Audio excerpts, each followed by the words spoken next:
Bonjour tout le monde. Salut Justin. Allô, Adélia? Comment vas-tu? Ça va très, très bien. Toi-même? Cette belle journée ensoleillée, ça va super. On aime ça. Yes. Eh bien, sans plus tarder, mesdames et messieurs, c'est avec un léger pincement au cœur que je vous souhaite la bienvenue à cette dernière causerie autour de nos finances de la saison. Et pour cette dernière causerie de la saison, je n'ai nul autre plaisir que d'accueillir avec moi un planificateur financier et pas n'importe lequel. Mais avant d'en venir à notre invité du jour, je veux juste vous rappeler pour ceux qui nous rejoignent peut-être pour la première fois, pourquoi on est là. Donc, je m'appelle Adélia Happy, je suis votre animatrice du jour et je vous souhaite la bienvenue au nom de Code F, qui est en fait une entreprise indépendante qui est à vocation sociale, qui se spécialise dans l'éducation et dans l'accompagnement financier. Et ça fait quelques mois déjà que nous nous retrouvons très cordialement pour une causerie autour de nos finances.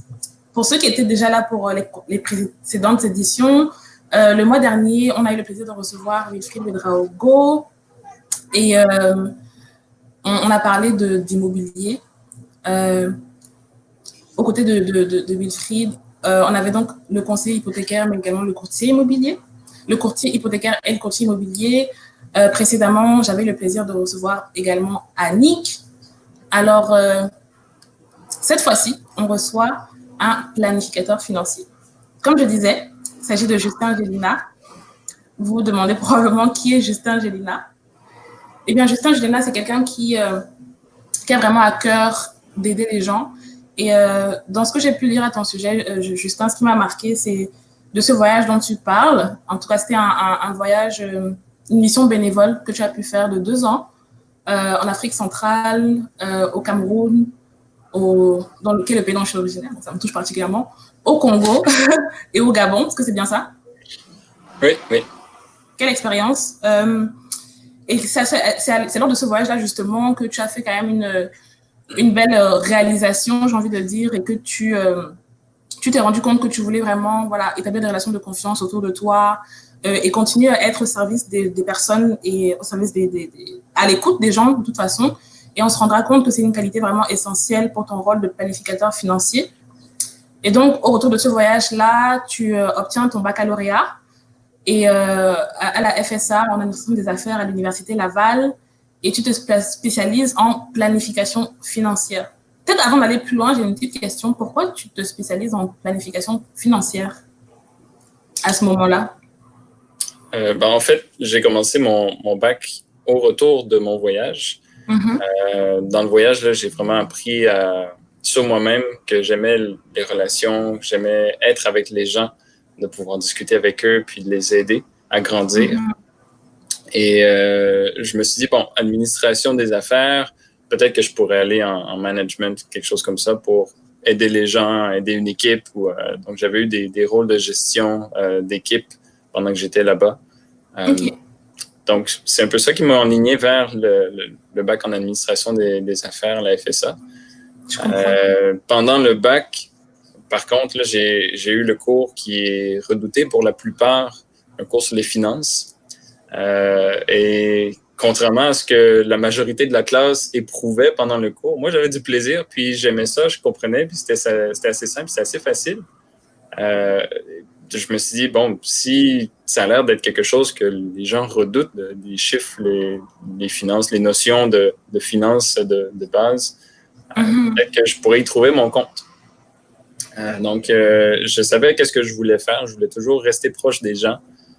Mais j'ai découvert une certaine aptitude pour les finances. Donc, je suis allé voir mon professeur à ce moment-là, puis je lui ai exposé un peu là, ce que je recherchais, puis que j'aimais les finances dans son cours. Et c'est lui, en fait, avec la discussion qu'on a eue, qui m'a orienté vers la carrière de planificateur financier.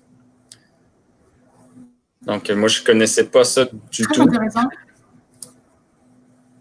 C'est vraiment avec la discussion. Et tu n'as pas hésité Pardon, vas-y. C'est bon. Et du coup, après donc tes études, ton bac finance, tu as travaillé comme travailleur autonome sous une bannière qui est celle de IG, gestion de patrimoine. Et ça a quand même duré 2 ans. Puis, cette expérience enrichissante t'a permis justement d'obtenir, enfin, au travers de celle-ci, tu as obtenu ton titre de planificateur financier et conseiller en sécurité financière et représentant en épargne collective. Je note aussi que l'intégrité et l'honnêteté sont des lignes directrices importantes pour toi et que tu tâches au quotidien d'assurer le bien-être financier des gens, donc, et leur donner confiance en leur avenir par l'établissement d'un plan financier adapté à leurs besoins. Alors, peut-être avant de rentrer dans la phase de questions, parce que voilà, c'est une causerie dans laquelle on veut, oui, te poser des questions, mais on veut surtout inviter ceux qui nous regardent aujourd'hui. Donc, si vous venez de nous rejoindre, je vous souhaite encore une fois la bienvenue. Puis, pour rappel, le thème du jour, c'est donc la planification financière.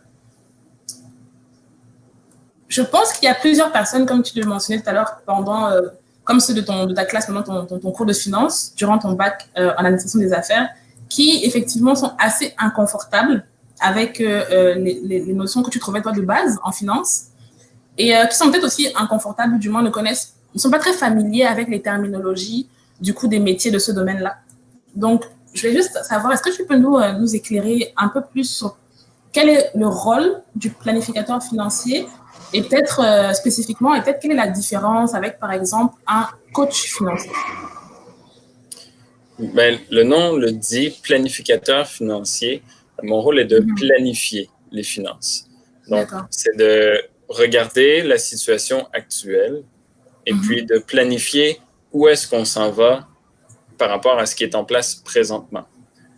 Et en fait, on va regarder plusieurs aspects, vraiment tous les aspects qui peuvent influencer les finances dans la vie familiale. Par exemple, le foyer, le ménage, comment est-ce qu'il est organisé? Est-ce que les personnes sont mariées? Est-ce qu'ils sont conjoints de fait? Donc, toutes ces choses-là peuvent avoir un impact s'il arrive quoi que ce soit. On va regarder la situation financière, la situation de l'emploi des personnes, employés, travailleurs autonomes. On va regarder ensuite au niveau fiscal, donc tout ce qui touche à l'imposition au niveau du Québec et du Canada, comment est-ce qu'on peut améliorer la situation. Optimiser le tout, essayer de payer le moins d'impôts possible tout en restant légal et payer le juste dû, on va dire. Ensuite, on va planifier au niveau de la retraite. Justement, on va regarder dans le futur où est-ce qu'on s'envisage à la retraite, quand est-ce que ce serait possible et tout.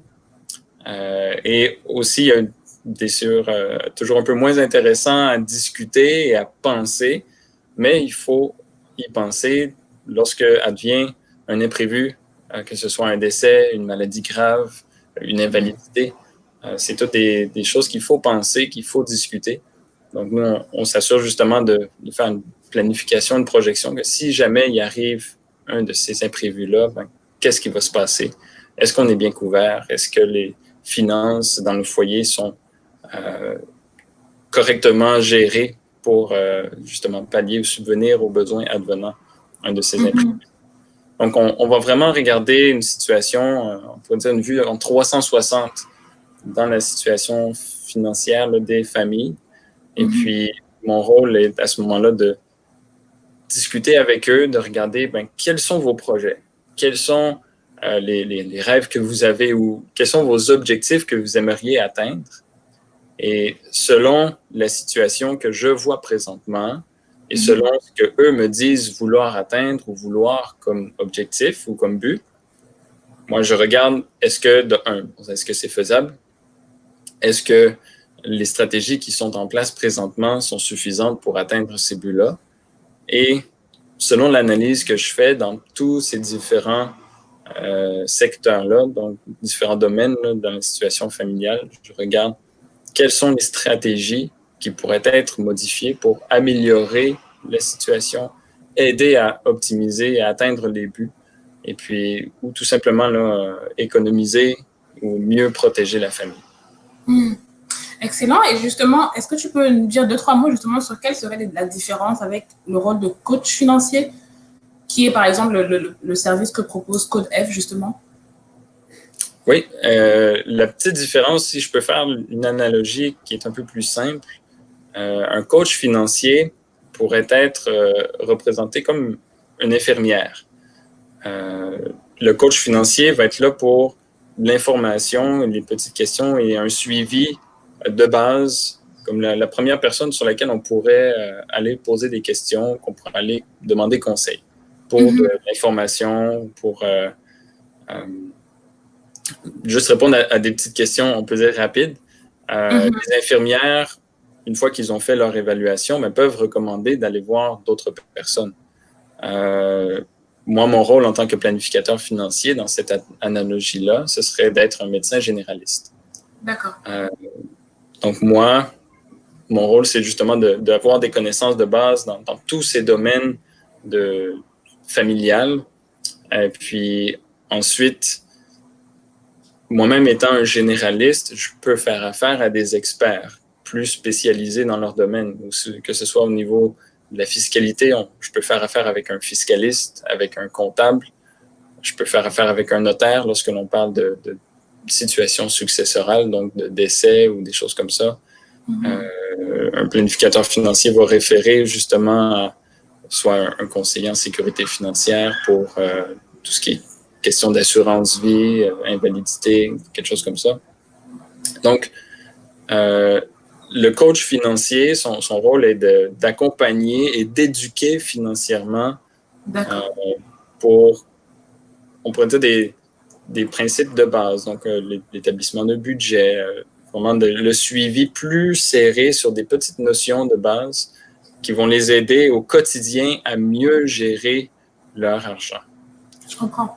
Le rôle du planificateur financier, lui, va venir combler plus la gestion de planification dans l'avenir.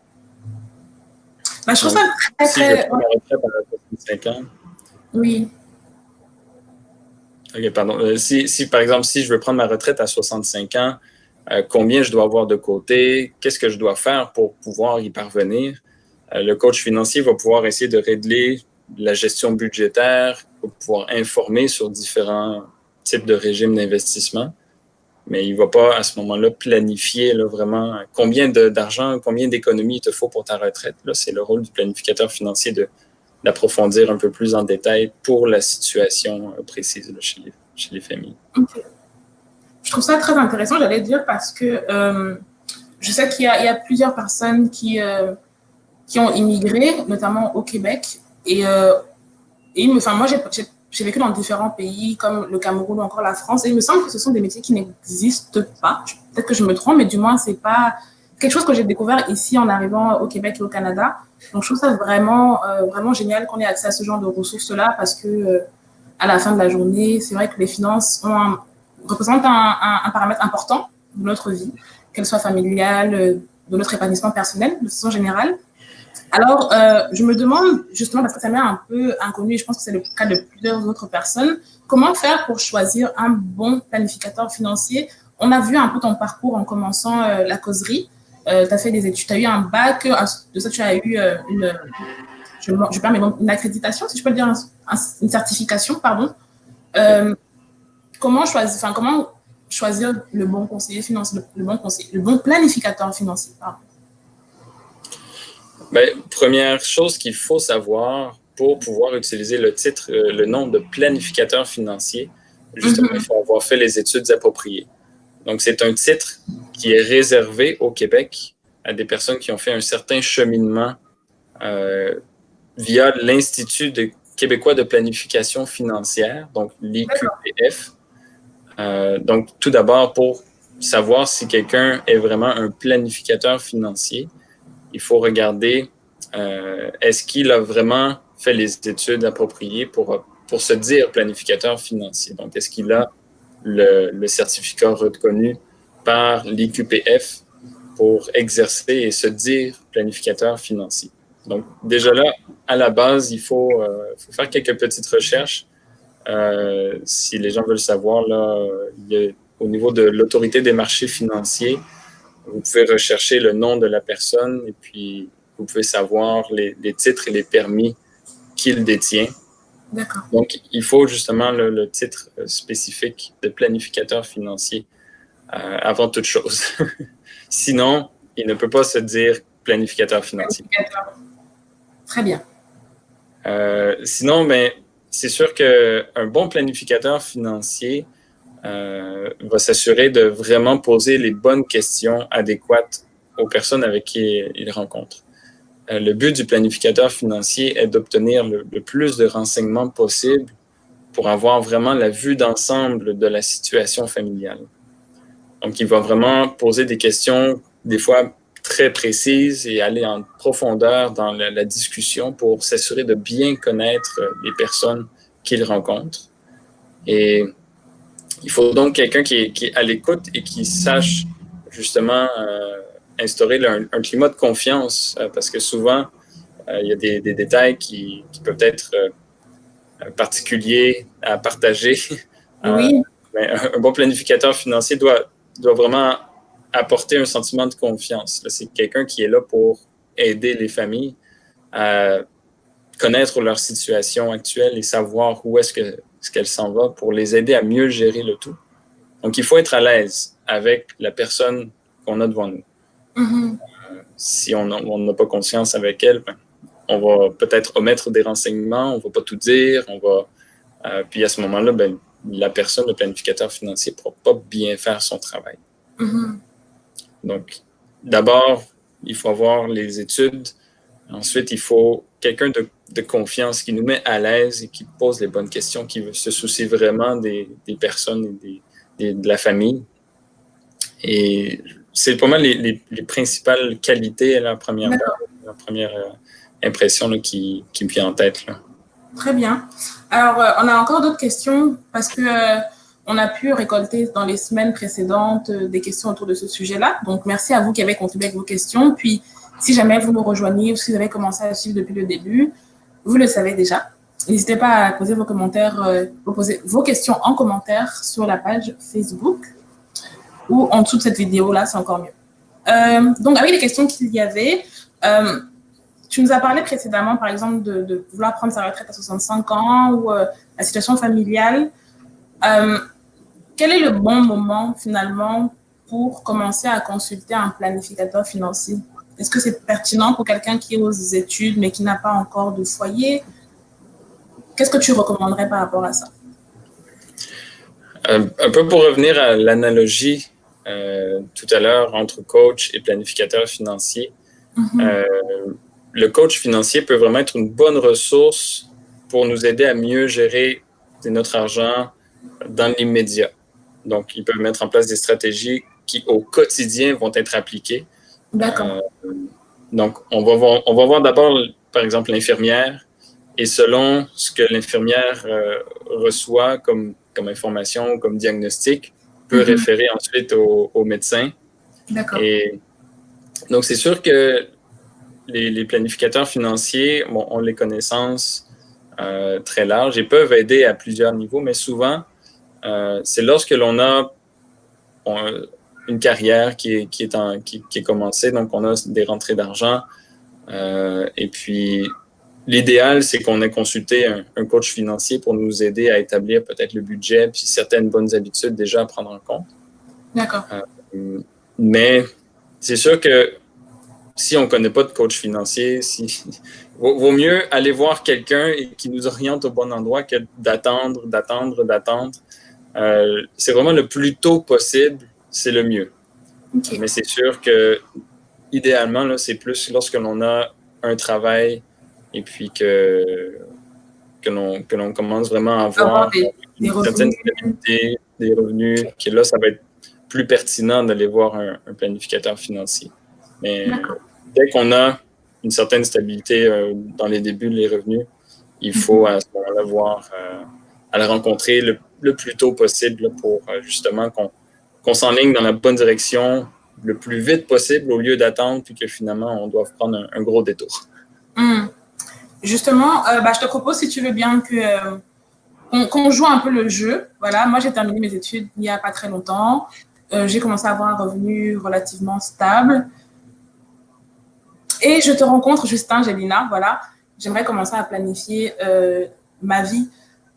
Par quoi est-ce qu'on pourrait commencer, par exemple? J'imagine qu'on a besoin d'un planificateur financier un peu à toutes les étapes importantes ou lorsqu'on rencontre ces événements-là qui ont un impact financier important sur notre vie, par quoi est-ce que, selon toi, on commencerait? Par exemple, si je devais me marier, avoir un enfant, etc., comment est-ce qu'on aborderait ces questions-là ensemble?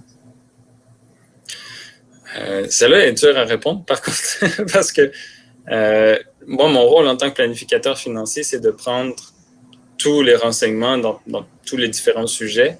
Et puis, selon les réponses qui sont obtenues, c'est là qu'on va émettre des stratégies pour justement améliorer la situation ou s'assurer qu'on atteigne les objectifs. Dans le sens où, dans ta situation, par exemple, bon, tu sors des études, tu me rencontres. Moi, ce que je vais faire, je vais regarder quelle est ta situation familiale. Est-ce que tu es célibataire, conjoint de fait, marié? On va regarder quels sont les revenus qui rentrent, quelles sont les dépenses, juste qu'on ait une idée du budget, donc de quel argent est disponible, qu'on peut travailler avec, qu'on peut essayer de voir qu'est-ce qu'on fait avec l'argent disponible. Est-ce qu'on le met pour la retraite? Est-ce qu'on le met pour des projets? Ensuite, on va regarder les actifs, les passifs. On va regarder au niveau des assurances, qu'est-ce qui est en place déjà? Est-ce qu'il y a des assurances collectives au travail? Est-ce qu'il y a des régimes de retraite au travail ou est-ce que c'est simplement au niveau individuel? Est-ce qu'il y a un testament en place? Est-ce qu'il y a un mandat de protection? Donc, on va vraiment regarder la situation dans son ensemble, mais le plus important va vraiment être, OK, tu viens de sortir des études, quel est le prochain projet? Qu'est-ce que tu prévois faire dans les prochaines années? Est-ce que c'est justement de se marier si c'est pas fait? Est-ce que c'est d'avoir un enfant? Est-ce que vous voulez acheter une maison? Est-ce que c'est d'acheter une voiture? Est-ce que c'est faire un voyage de tour du monde? Est-ce que c'est où vous dites non, nous, on reste dans notre appartement toute notre vie, on n'a pas d'enfants, on va juste à la retraite. Donc, c'est vraiment selon les personnes qui sont devant moi que le discours va s'adapter. C'est vraiment, on regarde, voici la situation actuelle, que moi, je m'occupe de poser les questions, d'obtenir les renseignements dans tous les domaines possibles. Et ensuite, on dit, justement, vous avez cette situation-là, où est-ce que vous voulez aller? C'est quoi vos projets? Puis selon les réponses, mais là, on travaille en conséquence. D'accord. Je posais en fait la question parce que, voilà, comme tu disais, la question précédente était à quel moment, à partir de quel moment du moins devrions-nous faire consulter un planificateur financier? Et je voulais en fait parler en fait de la première étape, toi, par exemple, pour aller vraiment concret là, dans ton expérience professionnelle, quel est le type de client qui te rencontre pour la première fois, par exemple? Est-ce que c'est très, très, très varié parce qu'ils sont à différents stades de leur vie ou est-ce que c'est quelque chose que les gens ont intégré en fait dans leur façon de vivre et du coup, systématiquement, après quelques années de travail, ils vont venir te rencontrer pour faire des projets pour la suite? Parce qu'il y a aussi des personnes, puis je l'ai vu en commentaire, il y a des personnes qui pensent qu'un planificateur financier peut nous rendre riches, en fait. Parce qu'ils entendent que ce sont des personnes qui sont riches, qui travaillent avec des planificateurs financiers. Donc, il y a un espèce de petit mythe autour de ça que j'aimerais que tu nous aides justement à éclaircir, quoi. De mon expérience, là, il y a vraiment de tous les types de personnes qui sont venues me voir. J'ai des personnes qui, justement, sortaient des études, des personnes qui étaient un peu plus proches du décès, on va dire, donc à la retraite. D'autres personnes qui étaient en milieu de carrière, ils voulaient s'assurer que la retraite allait être suffisante pour eux. Donc, il n'y a pas de mauvais moment pour rencontrer un planificateur financier. Il y a seulement que le meilleur moment, c'est le plus tôt possible. Mais à tout moment, il ne faut pas hésiter à rencontrer quelqu'un. La question de est-ce que, ou le mythe ou réalité, qu'est-ce que c'est qu'on rend riche? Je vais dire oui et non. C'est sûr que le rôle du planificateur financier est d'enrichir les personnes qu'il rencontre. D'accord. Mais mon rôle ne reste qu'en termes de service conseil. Donc, vous me présentez votre situation, vous me présentez vos objectifs, où est-ce que vous voulez aller. Et puis moi, je fais des recommandations. Mais vous pourriez faire ça, donc économiser temps pour votre retraite, ou vous pourriez mettre ça de côté, mais ça reste des recommandations. La personne qui va faire les actions, qui va mettre en place ces actions, c'est vous, c'est les personnes, c'est les clients. Donc, c'est pour ça, si je reviens un peu par rapport au coach financier, le coach financier peut vraiment accompagner le jour, donc au quotidien, toutes les petites actions qui peuvent faire une différence pour s'enrichir à la fin. Et en planifiant à long terme avec le planificateur financier, on peut arriver à concrétiser des plans, concrétiser l'atteinte de buts. Et au final, c'est quand même vous qui devez faire les efforts pour justement améliorer votre sort. Donc, oui, on devient plus riche avec un planificateur financier, mais seulement si on suit les recommandations qu'il donne et qu'on fait les efforts pour que ce soit possible. Mais quand on parle de riche, on ne parle pas toujours d'être millionnaire, mais simplement que, par exemple, si j'ai 10 000 $ aujourd'hui, en rencontrant un planificateur financier, en discutant de peut-être certaines stratégies pour épargner de l'argent, donc demain, je pourrais en avoir 12 000, 15 000, alors que si je ne l'avais pas rencontré, peut-être que j'aurais encore mon 10 000 aujourd'hui. Effectivement. Je comprends. Alors, je prends une question. Merci. Je pense que c'était quand même bien clair. Puis justement, je pense qu'après ce que tu as apporté comme précision, là, normalement, on est tous convaincus que c'est important, du moins de l'importance du rôle du planificateur financier dans nos finances personnelles. On va prendre une question donc d'une des personnes qui nous suit sur Facebook, qui est Pierrette. Bonjour Pierrette. Pierrette aimerait savoir quels sont les tarifs d'un planificateur financier. C'est une bonne question. Excellente question, Pierrette. Et en fait, il y a 2 types de rémunération possibles au niveau des planificateurs financiers. Tout dépend de la manière de procéder du planificateur financier. Donc, le rôle, si je prends le simple rôle de planificateur financier, peut être payé à honoraire. Donc, on peut payer un planificateur financier pour établir un plan financier. Et selon l'expérience du planificateur financier, selon la complexité du dossier, on peut parler entre des tarifs horaires entre 100 ou 300-400 $ de l'heure. Donc, ça dépend vraiment du planificateur financier en soi. Et ça, c'est une première rémunération possible où ce que l'on paye pour avoir accès au service du planificateur financier qui nous élabore un plan financier très détaillé, très complet. Et puis ensuite, on fait ce qu'on veut avec le plan, soit qu'on va voir notre institution financière ou autre. Donc, ces premières rémunérations-là, c'est à honoraire. Et ça, ça dépend encore de l'expérience du planificateur financier en soi ou du cabinet avec lequel il fait affaire. Mais ça peut varier entre 100 et 300 $ de l'heure ou même plus. Donc, ça, c'est la première forme de rémunération. La deuxième forme de rémunération est lorsque l'on fait affaire avec un planificateur financier qui, lui, obtient sa rémunération de d'autres produits ou services qu'il offre. Si je me prends personnellement dans mon exemple, j'ai aussi mes permis en conseiller en sécurité financière et représentant en épargne collective.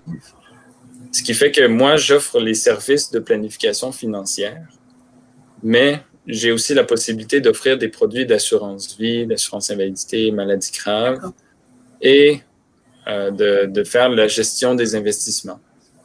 Donc, dans l'approche ou le service que moi, je faisais, c'était j'offrais les services de planification financière, donc l'élaboration d'un plan financier gratuitement. Et puis ensuite, je m'occupais de la gestion des investissements, donc des placements REER, CELI, comme ça. Et je faisais aussi la recommandation de produits d'assurance.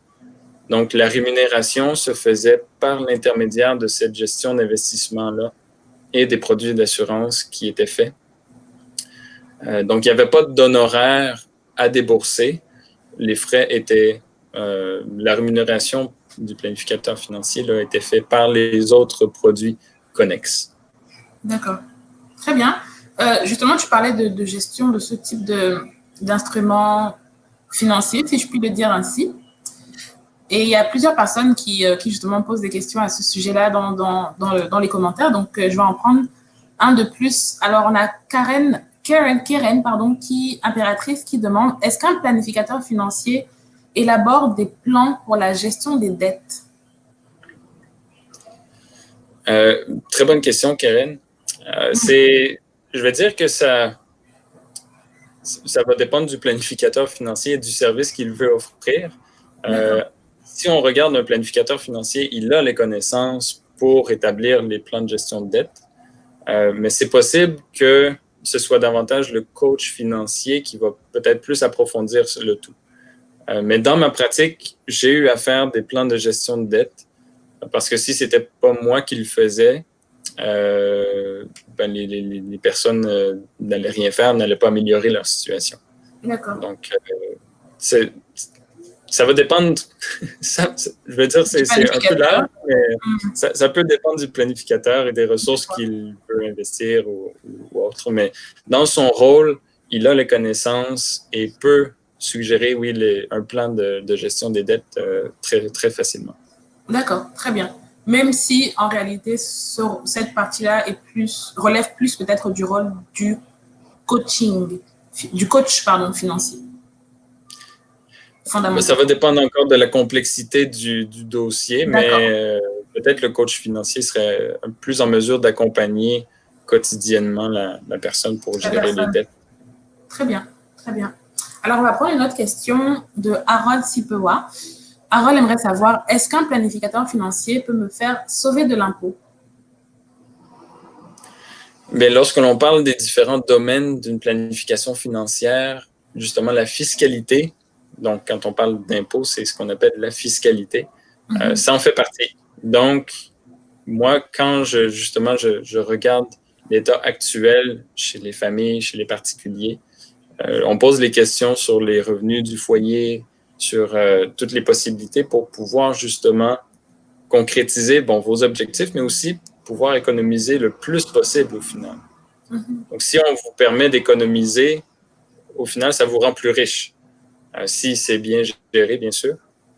Donc, oui, chez tous les clients que je rencontre, mon but est d'essayer de voir s'il n'y a pas des moyens d'économiser au niveau de l'impôt, donc de payer,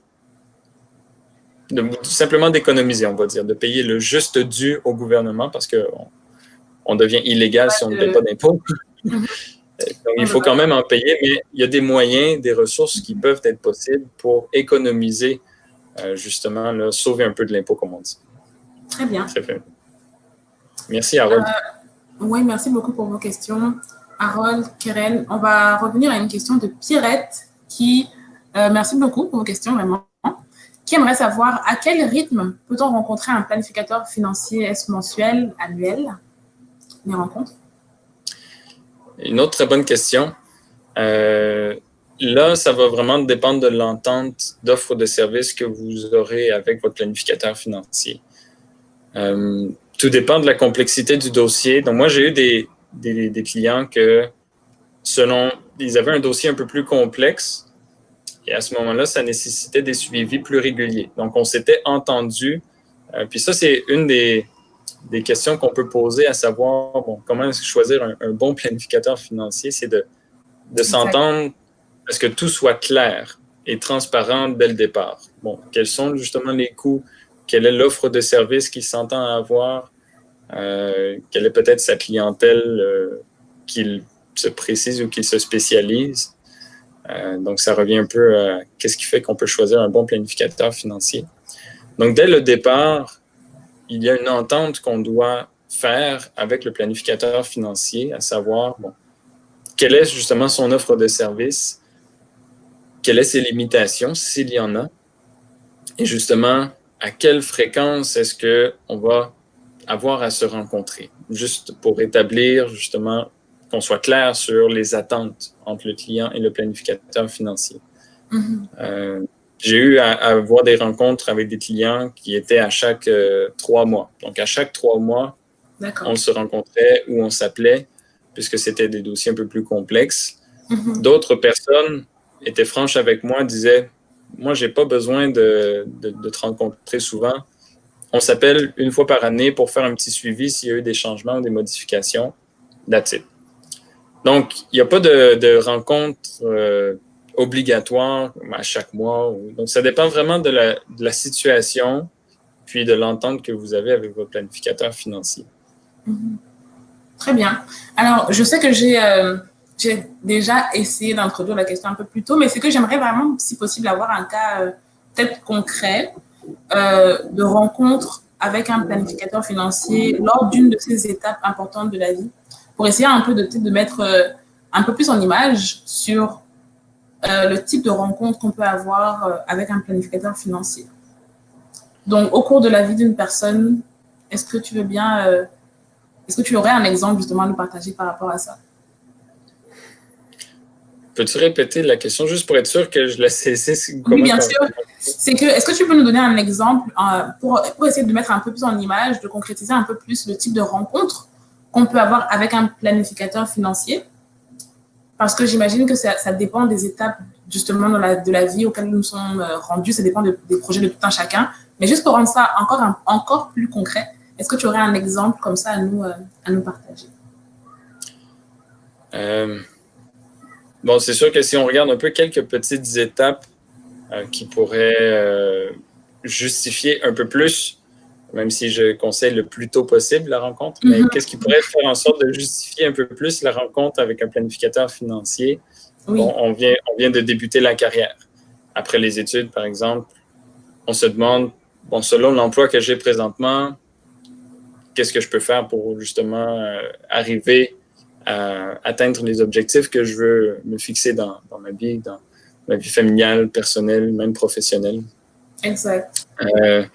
Les gros sujets qu'on traite souvent, c'est l'impact qu'un mariage peut avoir dans le foyer. Si on est conjoint de fait, si je prends par exemple, si on est conjoint de fait et qu'on accumule des choses ensemble, advenant un décès, en fait, le conjoint de fait n'est même pas reconnu aux yeux de la loi à certains niveaux. Donc, même si on accumule des choses ensemble et qu'on se dit, on va partager et tout, s'il y a un décès, il est possible que le conjoint de fait ne soit pas reconnu du tout. Donc, les choses qu'on a accumulées ensemble, qu'on se disait que ça allait être commun et que ça allait être partagé à l'autre, par exemple, s'il n'y a pas de testament qui le spécifie, c'est possible que le conjoint de fait n'obtienne rien du tout. Donc, il faut s'assurer justement, s'il y a un mariage ou s'il y a une situation, comment est-ce qu'on gère ça? L'arrivée d'un enfant, ça suscite beaucoup de questions. Lorsqu'on parle les régimes d'épargne-études ou les dépenses que ça peut occasionner, est-ce que ça va impacter ma vie, ma planification pour ma retraite? C'est quoi les impacts justement de l'arrivée d'un enfant? Il y en a qui peuvent prévoir un retour aux études. Donc, ils ont commencé une carrière depuis quelques années, puis là, ça ne marche pas. Ils se disent, j'aimerais ça retourner aux études. Ça va être quoi l'impact que ça peut avoir sur mon plan financier à long terme? Est-ce que je peux me permettre de retourner aux études? La question qui est principalement abordée aussi lorsqu'on parle de planificateur financier, c'est la question de la retraite. Est-ce que je peux prendre ma retraite avant? Est-ce que je peux reprendre ma retraite à 65 ans, comme on dit au Québec? Est-ce que je peux la prendre à 55, 60? Est-ce que je suis obligé de la prendre à 65 ans? Si je veux continuer de travailler, est-ce que je peux continuer? Donc, je ne sais pas si ça répond, mais simplement, il y a juste plein d'éléments à toutes les sphères de la vie. Ça vaut la peine d'être en contact avec un planificateur financier pour qu'on s'assure justement que les choix que l'on fait ne vont pas avoir d'impact négatif, en fait, sur le futur, à court, moyen, long terme. Tout à fait, ça répond un peu plus à ma question. Et en fait, ce que je comprends justement de l'importance d'avoir un planificateur financier, c'est... Est-ce que tu m'entends? Très bien. OK. C'est le fait que, en fait, même si ça peut paraître effrayant, de faire face à ses finances, comme on le voyait même avec au niveau du coach financier, c'est d'être en fait plus en contrôle finalement de son avenir, si je peux dire ainsi.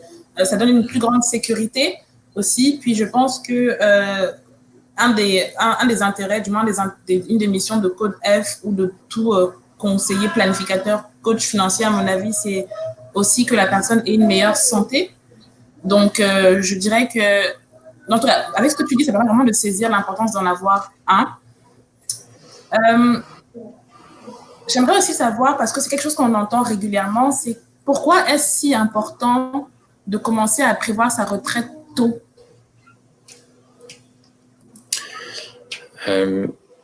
Comme j'ai dit, des fois, on a des habitudes qui peut-être sont pas bien ou qu'on pourrait tout simplement améliorer. Le fait de commencer le plus tôt possible va nous permettre de mettre en place très tôt des bonnes stratégies pour qu'on puisse, après ça, concrétiser notre avenir de retraite comme on le souhaite. Je vais prendre l'exemple que j'ai souvent dans la jeunesse d'aujourd'hui. Ce que je remarque, c'est que je me soucie pas beaucoup de la manière dont je dépense mon argent. Je veux profiter de la vie maintenant. Donc, je gagne j'ai eu un bon revenu puisque j'ai commencé à travailler, je suis dans ma carrière. Et je veux profiter de la vie, donc je voyage beaucoup, je veux la voiture de l'année, je veux les grosses choses pour avoir une bonne vie.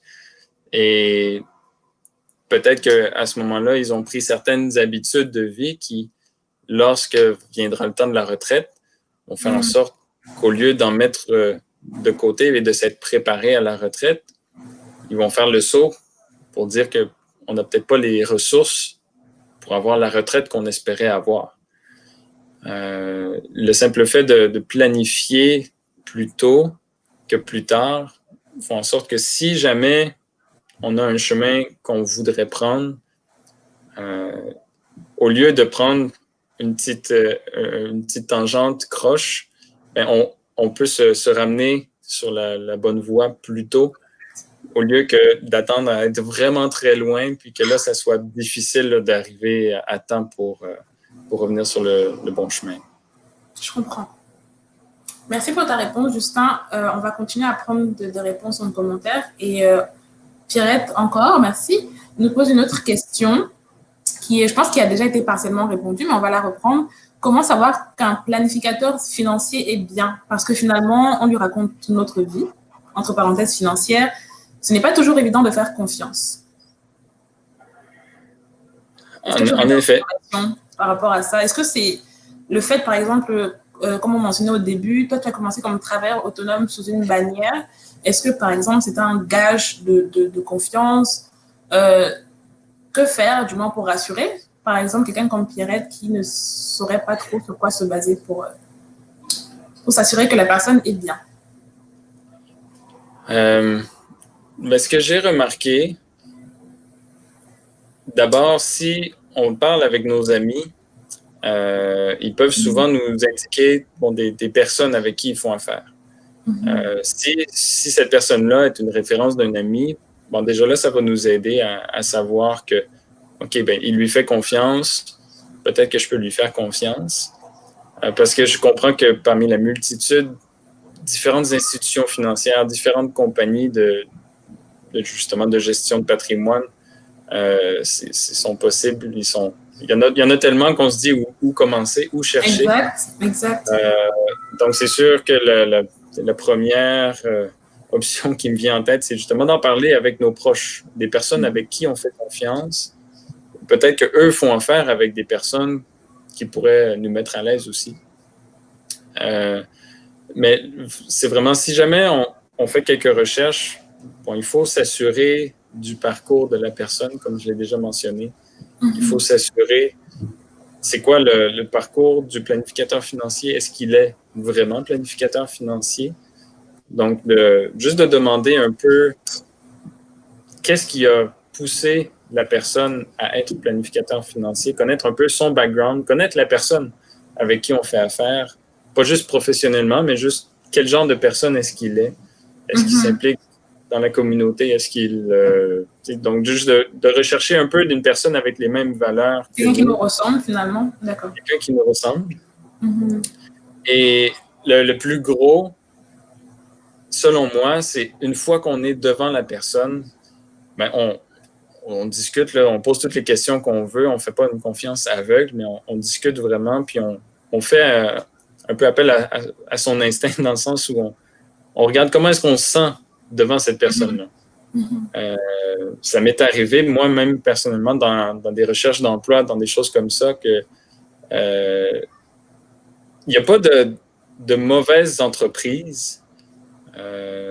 Toutes les entreprises ont des bonnes intentions et ont souvent une bonne vision, une bonne valeur d'aider les gens. Et souvent, c'est justement des personnes individuelles qui ont peut-être, eux, n'ont pas les bonnes valeurs à la bonne place, si on pourrait dire. Donc, il n'y a pas de compagnie en particulier que je veux dire aller voir telle compagnie, puisqu'il y en a tellement. L'important est vraiment de voir la personne qui est devant nous. Qui est-ce qu'elle est? Est-ce que je me sens bien avec elle? Peu importe l'institution avec qui elle fait affaire. Est-ce qu'elle a, bon, de un, les compétences, mais est-ce que je me sens en confiance? Donc, il faut vraiment apprendre à connaître la personne. Puis, comme j'ai dit, ça m'est déjà arrivé de rencontrer quelqu'un dans une compagnie, que la compagnie, j'ai beaucoup de respect pour la compagnie, mais il y avait une personne en particulier que quand je me suis assis devant elle, je me suis vraiment pas bien senti. Puis ça m'a vraiment refroidi quant à cette personne-là. Mais la compagnie, c'est pas elle le problème. C'est juste que j'avais pas de fit avec cette personne-là. Je me sentais pas à l'aise. Donc je me suis dit, moi, j'aimerais pas ça faire affaire avec lui. Donc, j'espère que ça peut éclaircir un peu. C'est sûr, c'est pas spécifique comme réponse. J'espère aussi, mais... oui, je pense que du moins, ça donne quelques pistes de recherche. J'espère que tu nous diras, Pierrette, que ça a répondu à ta question aussi. Alors, on a une autre question de Pierrette qu'on va prendre tout de suite. Peut-être avant de te la poser, Justin, j'aimerais juste rappeler qu'aujourd'hui, c'est le dernier live de la saison des causeries autour de nos finances proposées par Code F. Alors, n'hésitez pas, vraiment, c'est le moment de poser vos questions. On a Justin Angelina, qui est notre invité du jour, planificateur financier, et qui vraiment se fait un plaisir de nous apporter de belles réponses. Donc, voilà, profitez-en. Puis, je glisserai aussi que je vous invite, du moins, à rejoindre les groupes de Code F qui seront mis en commentaire si ce n'est pas déjà fait, parce que la page, vraiment, l'entreprise y partage quotidiennement de l'information très pertinente sur les différentes sphères, en fait, de nos finances personnelles, allant de l'immobilier, de la planification financière, à la retraite, aux mesures gouvernementales mises en place actuellement. Donc, voilà, c'est vraiment le moment. Fait que posez-nous vos questions et rejoignez-nous au sein des groupes de Code F. Alors, pour revenir à toi, Justin, il y a Pierrette qui disait en commentaire, oui, tout est clair. Merci, Justin, pour toutes tes réponses. Alors, on va prendre la question suivante de Pierrette, qui est, c'est quoi la différence entre prendre un planificateur de notre institution financière, ou un autonome? Elle citait Desjardins, par exemple. Parce que comme je le mentionnais tout à l'heure, c'est vrai qu'il y a des pays où le métier de planificateur financier n'existe pas, et c'est plus le conseiller bancaire qui joue un peu ce rôle-là. Alors, est-ce que tu peux nous éclaircir encore une fois par rapport à ça?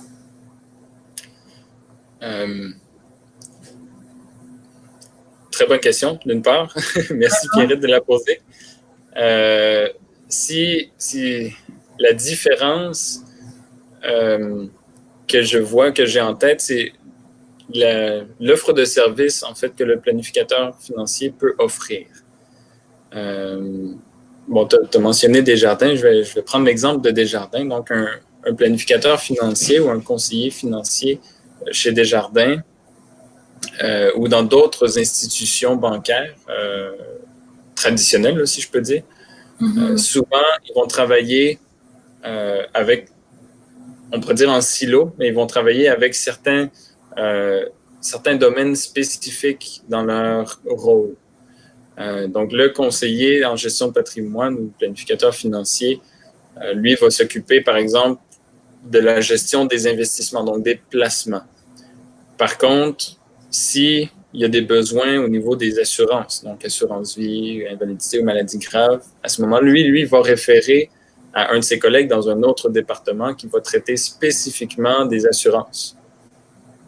Alors, ce que l'on peut remarquer souvent dans les institutions financières, c'est ça, c'est qu'on va travailler vraiment en domaine. Chaque personne va être un peu plus spécialisée dans son créneau, si je peux dire, dans son domaine. Contrairement à ce qu'un travailleur autonome, et encore là, ça dépend. Hein. Il y a des travailleurs autonomes qui vont seulement faire la gestion des investissements. Donc, il faut vraiment regarder justement l'offre de services qui serait disponible envers un planificateur financier ou un autre. Si je parle de mon expérience personnelle, moi, ce que je faisais, c'était au niveau autant de gestion des investissements que des assurances. Donc, s'il y avait des besoins en assurance, c'était moi qui étais l'intermédiaire pour tout ça. Moi, je ne faisais jamais référence, dans le fond, à d'autres personnes. Dès qu'il y avait une question au niveau des finances, des assurances, des placements, les clients m'appelaient personnellement. D'accord. Et puis, moi, j'étais vraiment le chef d'orchestre, donc le médecin généraliste qui aidait à gérer s'il y avait des spécialistes à impliquer dans la discussion. Contrairement à ce qu'on peut voir des fois en institution financière, où ce que là, c'est vraiment, on va voir une personne pour un besoin, une autre personne pour un autre besoin. C'est pas mal la principale différence que je pourrais apporter. Mais encore là, même en tant que travailleur autonome, des fois, l'offre de services peut être limitée. Donc, il faut simplement poser la question. D'accord, très bien. Alors, merci encore pour cette réponse, Justin. La causerie tire à sa fin. Donc, on va prendre encore quelques minutes, évidemment, pour recevoir vos questions si vous en avez. J'en profite pour glisser un mot sur la promo de cet été 2020 proposée par Code F. Alors, Code F offre un an d'abonnement à leur bulletin qui s'appelle Mes finances autrement. C'est un bulletin qui démystifie en fait les finances personnelles, un thème à la fois, et donc un mois à la fois. Et avec cet abonnement-là, vous pouvez bénéficier de 1 heure de coaching. Si vous souhaitez en savoir plus, vous avez juste à vous rendre sur le site internet de Code F et voilà, vous pourrez souscrire à cet abonnement-là. Pour revenir à notre discussion, Justin, comme je disais un peu plus tôt, grâce à tes éclaircissements, vraiment, je comprends beaucoup mieux quel est l'intérêt et l'importance de travailler avec un planificateur financier et le plus tôt possible, que ce soit par rapport au projet de mariage, de voyage, d'enfants, de retraite, n'est-ce pas? Et ça met l'emphase sur l'importance de faire face à notre réalité financière pour mieux orienter notre avenir financier.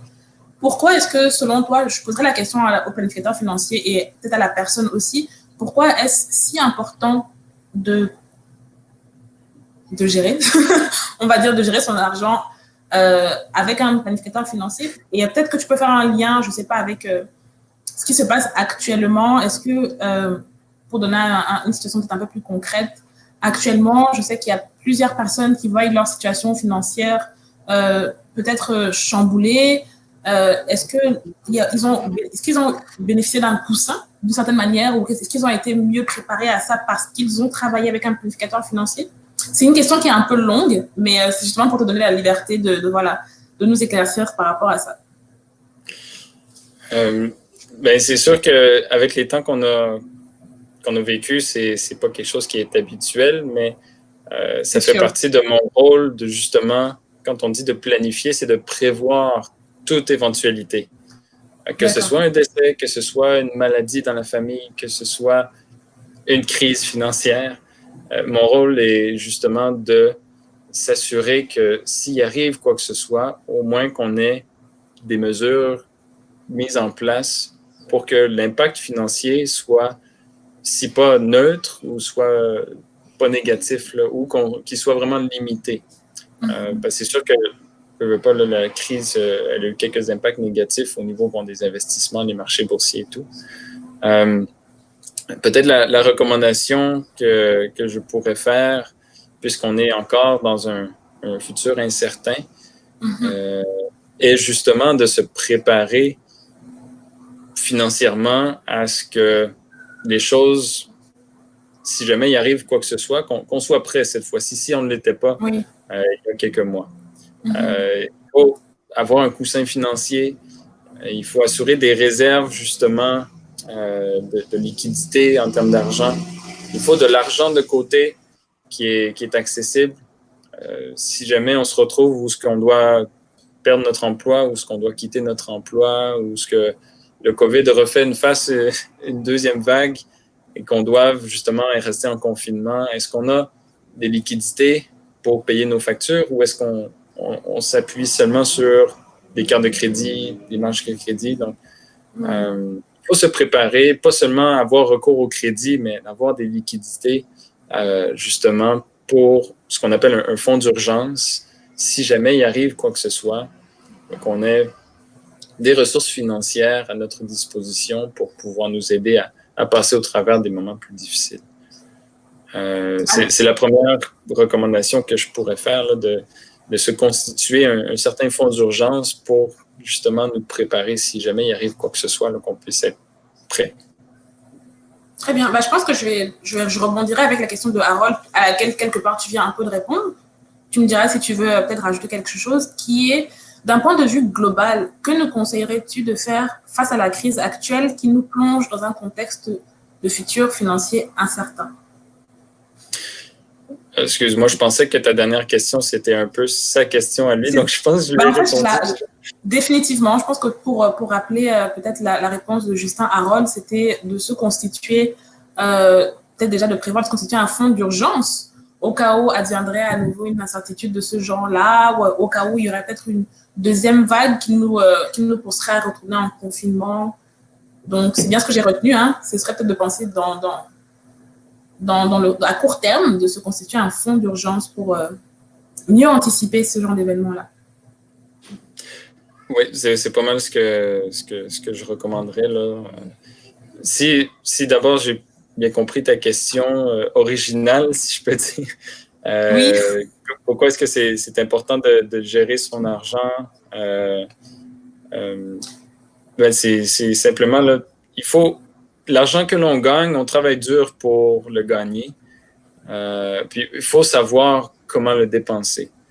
Dans le sens où le vécu que j'ai eu dans mon expérience en Afrique centrale de l'Ouest, c'était justement les gens travaillaient à tous les jours pour gagner un peu d'argent à tous les jours. Tous les jours.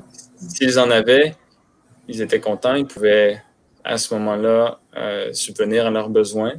S'ils n'en avaient pas, ils ne pouvaient pas avoir accès à du crédit, ils ne pouvaient pas avoir quoi que ce soit, donc ils mangeaient moins ou peu importe. Donc, la situation est vraiment différente. Maintenant, puisqu'on a accès beaucoup plus facilement au crédit, on pense que c'est beaucoup plus facile de vivre. Alors que il y a des foyers que, je prends l'exemple, là, des personnes qui étaient très aisées en termes de revenus, qui pouvaient faire au-dessus de 100 000 ou 200 000 par année dans leur foyer, mais ils étaient endettés d'autant. Donc, au final, ils avaient un bilan financier presque neutre, donc presque à zéro, puisqu'ils avaient beaucoup de revenus, mais ils dépensaient aussi beaucoup. Il faut savoir comment gérer son argent.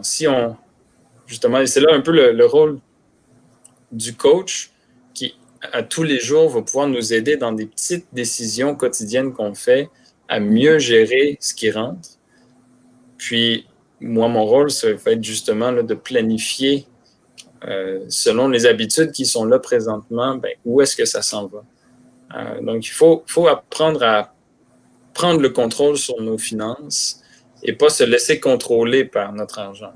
On gagne l'argent, mais on sait comment est-ce qu'on le dépense au lieu de je me retrouve avec une dette sur une carte de crédit que je ne suis pas capable de payer, puis là, ça devient dur à gérer, puis là, on se fait contrôler par notre argent. On doit travailler pour payer des dettes au lieu de travailler pour profiter de cet argent-là. Exact. Très bien. Alors, j'imagine que c'était une des dernières questions qui ont été posées en commentaire. Je vais juste parcourir la barre pour être sûre.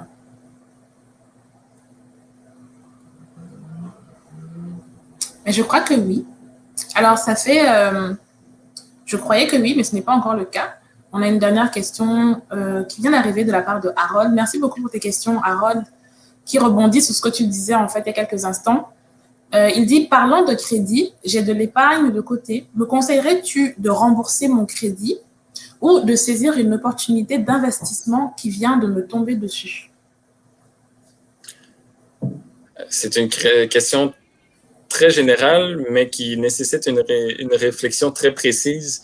Je suis désolé, Harold, mais je ne pourrais pas répondre à celle-là puisqu'il y a tellement de facteurs à prendre en compte, à savoir c'est quoi la quantité de crédit qui doit être remboursé, c'est quoi nécessairement aussi l'investissement qui vient de tomber dessus, dans quelle mesure est-ce que l'épargne de côté va être utilisée. Il y a vraiment des questions à approfondir avant de donner une vraie réponse. Il faut vraiment aller en profondeur sur quels sont les impacts de toutes les options possibles. C'est quoi les impacts, les pour et les contre si je rembourse mon crédit? C'est quoi les impacts, les pour et les contre si je prends l'investissement? Malheureusement, je peux pas répondre dans un live comme ça. Il me faudrait plus de détails pour pouvoir donner une vraie recommandation. Très bien. Alors, c'est l'occasion justement peut-être de te demander comment faire si Harold, par exemple, qui a posé cette question-là, veut travailler avec toi pour t'exposer un peu plus en détail sa situation. Où est-ce qu'on peut te retrouver? Bon, pour l'instant, je suis dans une situation particulière. Je suis en transition, on va dire. D'accord. Donc, je peux répondre à quelques questions, mais je ne peux pas émettre de recommandations officielles. D'accord. Puisque je suis en discussion avec plusieurs entreprises pour savoir là, où est-ce que je vais m'enligner pour la suite des choses dans mon travail. Puisque la COVID-19 a eu aussi un impact sur ma pratique en tant que travailleur autonome. Donc, là, en ce moment, je suis en transition, en discussion avec plusieurs entreprises. Donc, avant de me contacter, j'ai toujours ma page Facebook, LinkedIn. Je suis sur Twitter aussi. Donc, juste à me rechercher sur ces réseaux sociaux. Je suis Justin Gélina. Ça va être pas mal la procédure à faire. Puis, dès que j'aurai concrétisé là, où est-ce que je m'enligne, c'est sûr qu'on va pouvoir approfondir un peu plus la situation. Mais ça va se régler là, dans les prochaines semaines, c'est sûr. En tout cas, on a bien hâte parce que voilà, je tiens à te dire vraiment merci pour tes questions, Justin. C'était des questions quand même complètes, puis très généreuses, je dirais, au niveau de tes réponses. J'espère que, tout comme moi, il y a plus d'une personne qui a pu réaliser l'importance du rôle du planificateur financier. Comme il vient de le mentionner, Justin est disponible sur LinkedIn, sur Twitter, sur Facebook, au nom de Justin Gélina. Pour ma part, je vous dis un gros merci de la part de Code F. C'est un plaisir pour moi d'avoir pu m'entretenir avec chacun de ces invités et avec vous qui posez vos questions, comme aujourd'hui, Keren, Harold, Pierrette et plusieurs autres. Pour rappel, c'était donc la dernière causerie de la saison. Code F prend une pause, juste le temps de la trêve estivale. Et on a bien hâte de vous retrouver. Entre-temps, j'aimerais également vous rappeler, vous informer si vous ne le saviez pas, qu'il y a une promo pour cet été 2020 qui offre 1 an d'abonnement à au bulletin annuel qui s'appelle Mes finances autrement. C'est un bulletin qui démystifie les finances personnelles, un thème à la fois et un mois à la fois. Avec cet abonnement-là au bulletin, vous pouvez bénéficier de 1 heure de coaching avec Annick, entre autres, de Code F. Pour en savoir plus, vous pouvez vous connecter au site internet de Code F. Vous pouvez également rejoindre les groupes de Code F. Alors ça, c'est pour toi, Justin. Il y a Andy qui dit bonne chance, Justin, pour la suite. Merci beaucoup. Alors, merci à vous. Je vous souhaite de passer une excellente soirée, même un excellent été.